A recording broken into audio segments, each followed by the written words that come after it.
படிப்பதற்கு ஹாஃபில்களும் ஆலிம்களும் உற்பத்தி செய்கிற இடமாய் அல்லாஹ் ரப்பல் ஆலமீன் மதரசாக்களை ஆக்கி வைத்திருக்கிறார். இந்த உற்பத்தி செய்கிற இடத்திலே 4 பெரும் பொறுப்புகள் இருக்கிறது.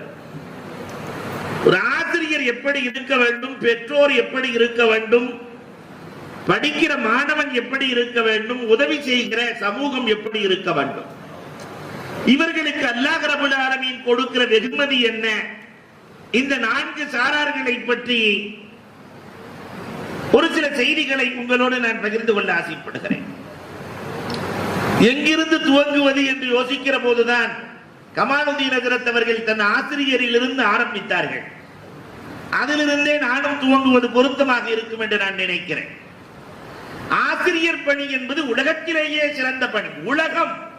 உலகத்தில் இருக்கிற எல்லா துறைகளும் வகுப்பறையில்